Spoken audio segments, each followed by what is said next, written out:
महादेव, शिव और माता पार्वती का बंधन सबसे अनोखा माना जाता है। देवी पार्वती ने सदियों प्रतीक्षा और कठोर तप के बाद फाल्गुन माह के कृष्ण पक्ष की चतुर्दशी के दिन शिव को पति के रूप में पाया था।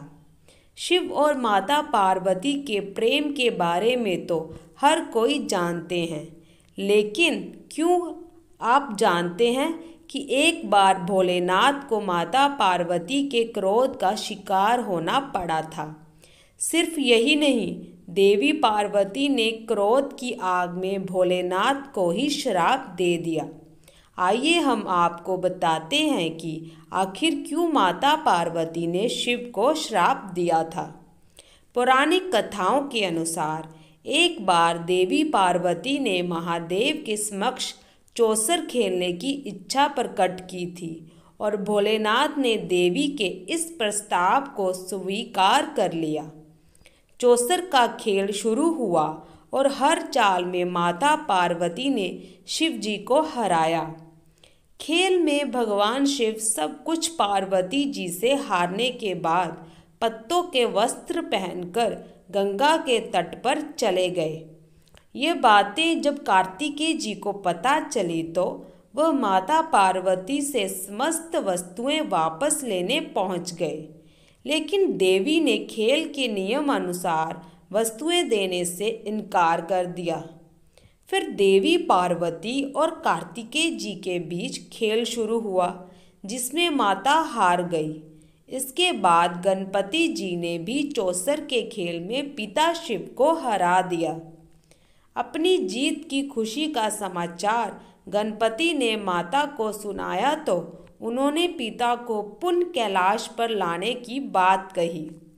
गणपति जी ने दोबारा प्रयास किया कि वह माता पार्वती को जाकर ये बताए कि वह जीत रहे हैं, लेकिन शिव नहीं माने और इस बार भोलेनाथ के भक्त रावण ने गणेश जी के वाहन मूषक को बिल्ली का रूप धारण करके डराकर भगा दिया। और फिर शिव ने कहा कि अगर पार्वती जी फिर से खेल खेलने को राजी होंगी तो वह लौट आएंगे। पार्वती जी ने महादेव के प्रस्ताव को स्वीकार किया, लेकिन अब शंकर जी अपना सब कुछ हार चुके थे। ऐसे में पार्वती ने उनसे पूछा कि अब उनके पास खेल में हारने के लिए क्या है।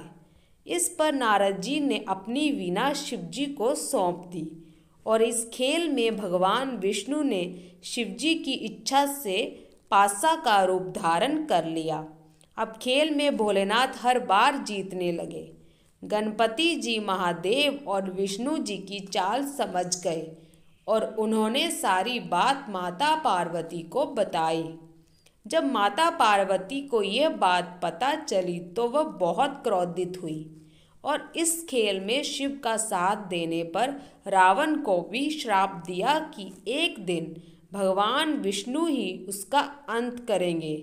इसके बाद उन्होंने शिव जी को ये श्राप दिया कि उनके सिर पर सदैव गंगा की धारा का बोझ रहेगा।